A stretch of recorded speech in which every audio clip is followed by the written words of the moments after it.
कळवा रुग्णालयामध्ये एका तरुणानं उपचारादरम्यान आपले प्राण सोडलेत।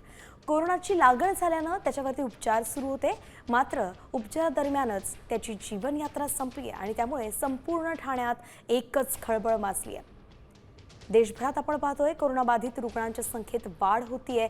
महाराष्ट्रात तर 186 रुग्ण आढळून आलेत आणि त्यातच आता ठाण्यातून कोरोनाने एकाचा बळी घेतल्याचं समोर आलंय। त्यामुळे आरोग्य व्यवस्था ही सतर्क झाल्याचं कळतंय आणि लोकांनी सुद्धा नागरिकांनी सुद्धा या संदर्भात सतर्क राहणं गरजेचं आहे। तसं आवाहन केलं जात आहे, मास्क वापरा, स्वच्छता बाळगा असं आवाहनच प्रशासनाकडून केलं जात आहे।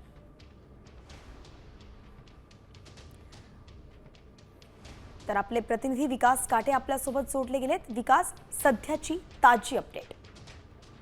ठाण्यामध्ये कोरोनाने पुन्हा एकदा डोकं वरती काढलेलं आहे। यापूर्वी देखील कोरोनामुळे ठाण्यामध्ये असंख्य बळी 5 वर्षापूर्वी गेले होते, परंतु मागच्या 4 ते 5 दिवसांमध्ये कोरोनाची संख्या वाढण्यात आहे। जे काही पेशंट आहेत त्यांची पेशंटची संख्या जी वाढली आहे, त्यामुळे एका 21 वर्षीय मुलाचा आज पहाटे मृत्यू झालेला आहे।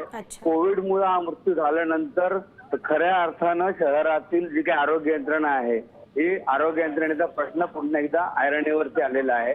महानगरपालिकेच्या वतीनं उपाययोजना केली जात असली तरी देखील नागरिकांनी सहकार्य करावं असं आवाहन महानगरपालिकेच्या वतीनं करण्यात आलेलं आहे। धन्यवाद विकास, अगदी सविस्तर अपडेट आपण दिलेली आहे। आरोग्य व्यवस्थेकडून जे आवाहन केलं जात आहे त्या सगळ्या नियमांचं पालन करणं गरजेचं आहे, जेणेकरून यावेळी तरी कोरोनापासून आपण बचाव आपला होऊ शकेल।